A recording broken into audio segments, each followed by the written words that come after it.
Good day. Good day sa inyo lahat. Check natin yung mga ano natin, no? Alaga natin, gutom na.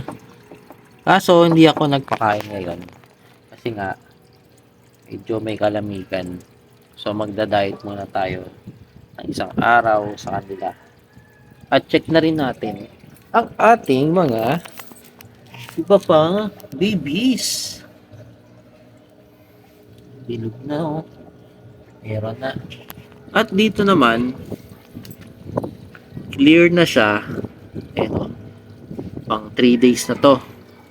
So, pwede na natin silang gamitin.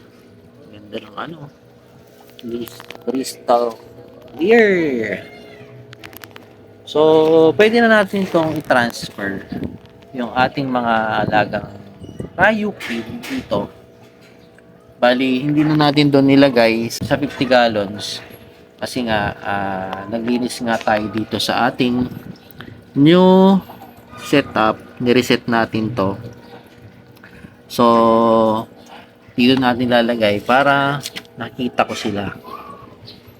So, kasi first time ko lang kasi na medyo madami-dami yung ano, ang ating maalagaan na Ryukin. Kasi yung first breeding nila, kaunti lang talaga. So, ngayon, medyo may edad-edad na sila. Kaya medyo parang nagkaroon ako ng interest doon sa mga Ryukin natin. At ngayon, clear na to. Pero ito, kung papansin nyo itong mga guppy grass na to, gusto ko siyang bawasan pa. Kasi sobrang dami.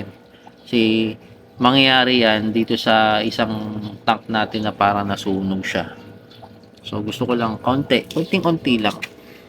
Pero meron pa rin naman siyang mga pwedeng makain na mga goldfish natin dito. Kasi nag-algae na siya. Ayun o.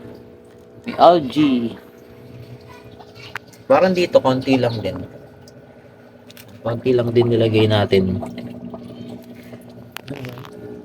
At magpapakain ulit tayo ng egg yolk. Minimal din ulit. Bali, ako kasi, 3 days na ako nagpapakain. 3 days. 3 times ako nagpapakain ng ano, ng ating mga alaga sa babies natin ng egg yolk.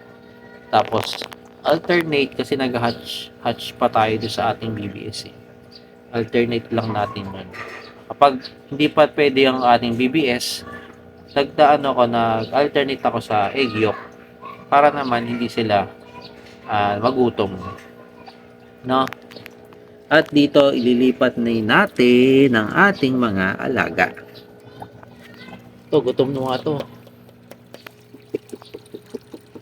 Gutom sila. Pero hindi sila muna papakainin. Yun na muna sa araw na ito. At maraming salamat sa mga subaybay at nanonood sa aking mga video. At dito na lang muna. Peace out. Maraming salamat and God bless. Peace out.